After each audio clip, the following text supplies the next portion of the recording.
Hey guys, Brian from Wake Up and Makeup here.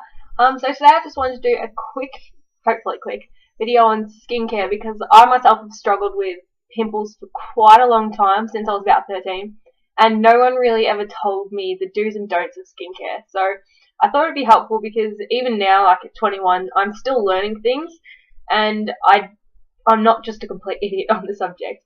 I took huge steps to learn about my skin and to learn what's good for it and what is detrimental to it. So I do know what I'm talking about. I'm not just, blabbing on for something that I don't actually understand.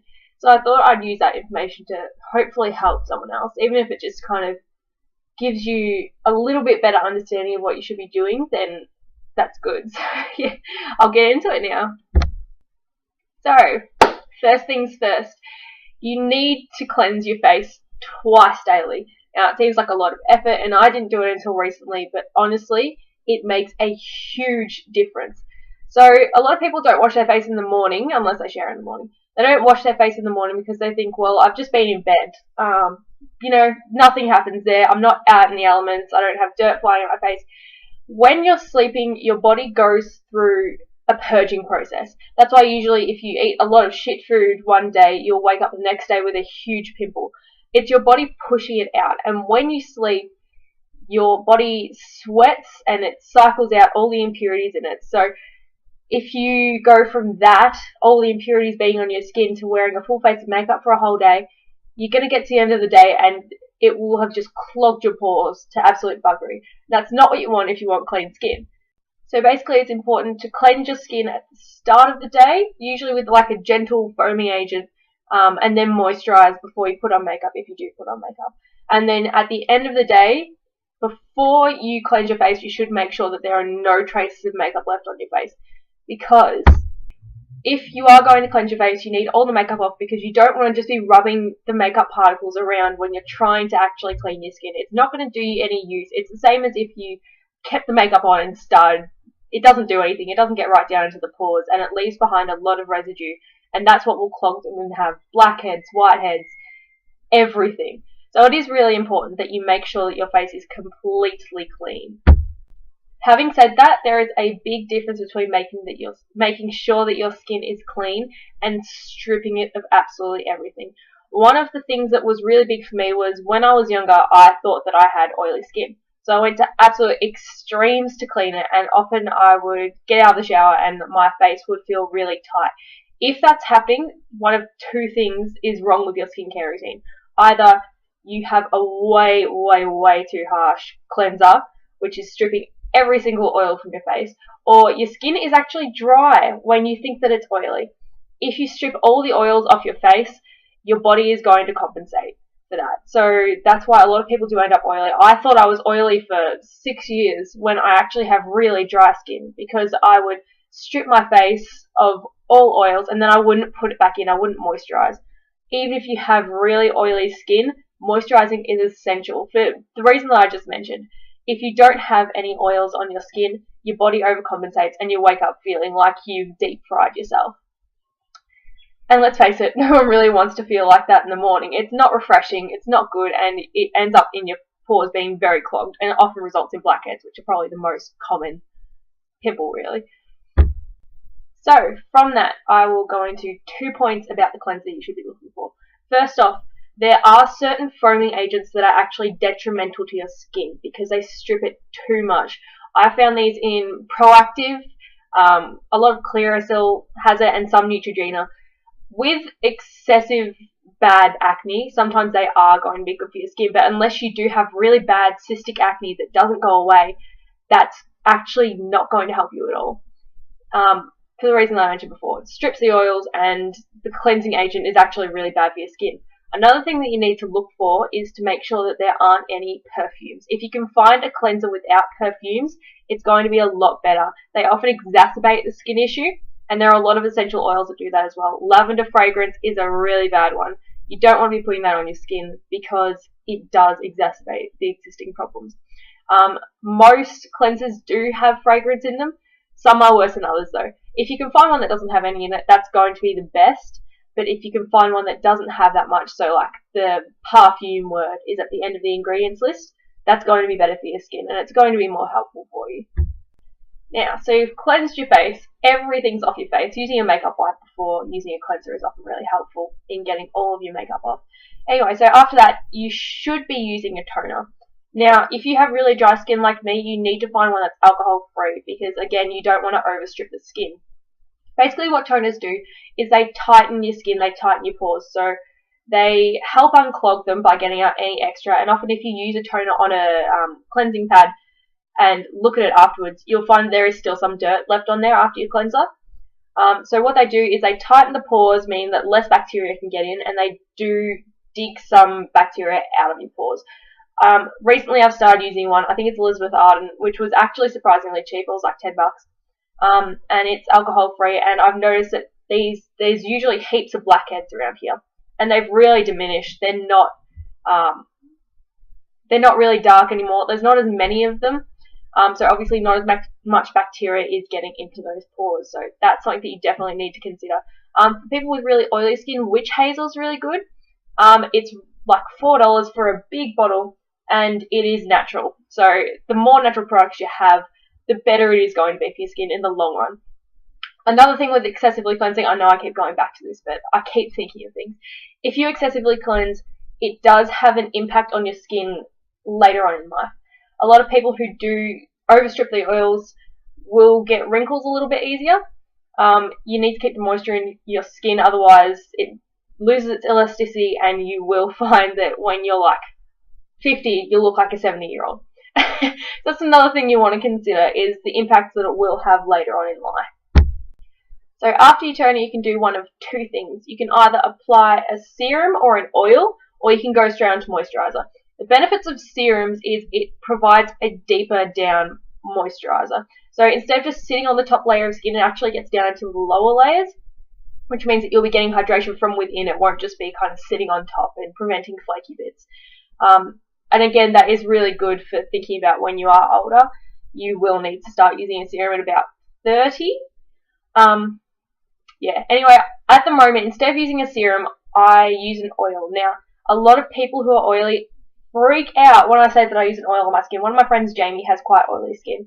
And one day I said to her that my skin had gotten a lot better because I was using rosehip oil. And she was like, how does that even work? Like, you can't put oil on your skin. And so I went and researched it because I didn't just want to be like, oh, stuff you. I went and researched it, and what happens with the oil when you put it on your skin is it actually balances out your skin's natural oil production. So if you're extremely dry, it helps moisturize your skin. If you're extremely oily, it kind of says to your skin, you know what, you've actually got some oil on your face, you don't need to produce more. And it really does normalize your skin. I know a lot of people, and I've read a lot of reviews where people have used rosehip oil or maracuja oil or argan oil on their face, and they have gone from oily skin to normal skin because it does tell your skin that you have enough oil. You don't need to produce excess oil. Rosehip oil and any natural oils are really good. Rosehip oil also combats scarring, so pigmentation on your cheeks. You obviously won't be able to see, I've got a full face of makeup on, but underneath here I do have quite dark scars from when I was younger, when I did have quite bad acne. I wouldn't really call it acne, but anyway. And so it does help with the pigmentation of that, and it does, again, make sure that your skin isn't going to completely go mental with the oil. Can't speak today. Now, a great alternative for buying a scrub all the time, because you can test a million and one of them and you won't find the right one. Another great alternative is finding an oscillating brush. So I have the Clarisonic Mia, but it is quite expensive. However, there are a lot of cheap alternatives. I think there's one from Clean and Clear, there's one from L'Oreal, and they're about $25. So basically with that, all you need to do is pop a little bit of your cleanser on it and press the button, and it like oscillates. So it gets right down deep into your pores and digs out the impurities, and it exfoliates at the same time. So you're killing two birds with one stone. I use it personally to cleanse and exfoliate at the same time. And it works really well. It has cleared up my skin quite nicely. So you don't have to spend $250 on the expensive brand when there are ones for $25, and they really do help. Now, there is one kind of issue with oscillating brushes like the Clarisonic. A lot of people do experience a purging stage, which is basically your body reacts quite badly to it sometimes, and it can, when you're pushing out the impurities and digging them out, it can result in a lot of little pimples. A lot of people have said that they have a purging stage for about 2 weeks, and then it clears right up and your skin clears up as well. So it really does depend whether you want to risk it to get the biscuit. I can't believe I just said that. Whether you want to do that or you want to go with a natural exfoliant like sugar. It really is up to you. It's what works best for different people. Some people don't have the purging stage. I personally didn't, but there have been quite a few others that have had really bad ones. So just weigh up the benefits of it, really. So basically you are looking for an exfoliant that will get deep down into your pores, but it won't strip the skin. Another thing you have to be careful of is you don't want to really deeply rub at your skin, because that can cause pitting of the skin, which is basically like a little bit of skin gets dug out basically, and you end up with uneven skin tone. And you also don't want to exacerbate really sensitive areas. So if you've got a big patch of pimples here, you don't want to go rubbing it really harshly, because it'll just make the area worse. It also does help before you get any skincare. This is not just for cleansers or exfoliants or toners, it's for everything. It really helps to look up reviews, because you could go and spend $20 on a product, which isn't exactly a small amount. You could go and spend $20 on a product and find that it's completely useless. A good place to look is Makeup Alley. They have really good reviews, and it's from all different people with all different skin types. So you can find someone who has a similar skin type to you, and it kind of tells you their experience of it, whether they loved it, whether they hated it. Some products are absolutely terrible, and if you do look at online reviews, you can see that before you buy the product. So that is another really helpful tool, to research what you're buying before you buy it, because no one really wants to waste money on anything, let alone skincare, that you're not going to use because it's not right for you, or it is just terrible in general. Another thing you have to be mindful of with skincare is that, as with a lot of different products, your body adapts to it over time. The same thing happens with some medications. Your body gets used to it, and so it's not going to be as effective. So you do have to kind of cycle your skincare products. You can't, well, some people can, but generally a lot of people can't use the same product for, say, a whole year, because it stops being beneficial after a while, and it's just not doing the job that it's supposed to. So that's something that you have to keep in mind as well. So now I just thought I'd show you what I personally use, and it has cleared up my skin a lot. I have a lot less acne scarring than what I used to. I don't get pimples as often. My skin is quite clear at the moment. So yeah, I just thought I'd show you what I usually use. So in the morning I wake up and I will use the Michael Todd jojoba charcoal detox scrub thing. So I'll just wet my face with warm water. Warm water does open your pores, so it's kind of essential that you wet your face with warm water first. Cold water closes them off. So I use the warm water and that, and just kind of rub it in circular motions going up. I'm not really sure why. And then I just wash that all off, and then I use a toner. So I use the Elizabeth Arden alcohol-free toner. Like I said, this is actually really cheap, even though it is a relatively big brand. So that one doesn't strip my face and leaves it feeling quite refreshed, even though it is a toner. And then after that, I'll just go in with my Clear Essentials moisturizer. So again, this is like $10. And this works really well. It worked really well when I thought I had oily skin. It worked really well when I thought I had dry skin. And it doesn't clog my pores. I don't have the... Oh wait, I do have the oil-free version. So yeah, that's why it doesn't clog my pores. So I really like that one, and it is really cheap. And then in the afternoon or in the night time, I will take off all my makeup with face wipes. Usually I use Simple. They are natural and they're really good. And then I'll go in with my Kiehl's Ultra Facial Cleanser. This one is a little bit more expensive, but again, you don't need to have really expensive brands. This is just what I thought I'd try out for this month. And I put a little bit of it on the Clarisonic, and I just kind of, you know, oscillate around my face. That's the term that they use for the vibrating motion, and it's oscillating. I'm not just making up a word. And then after I get out of the shower, I will use my Elizabeth Arden again, and then I'll put on a bit of rosehip oil, which I use as a serum, and it really does moisturize my face quite nicely. And then again, I'll go in with the Clean and Clear, and then I'll put on an eye cream, but that's not really that essential, just more for shits and gigs, really. I'm really sorry this video ended up being as long as it did. I just kept like thinking of things that I should add in as I was about to go and edit, so sorry about that. So yeah, that is my basic skincare video. I hope it helped some of you. I wish that I'd had someone to tell me what to do and what not to do with my skincare when I was younger, but just didn't happen. So hopefully this will help someone else out. That's really the only reason I did it. I don't have perfect skin. I don't think I'm ever going to, but it has improved quite a lot, and it is because of the products that I've been using and what I do know about skincare. So yeah, I hope it helped you out, and I'll see you next time. Bye.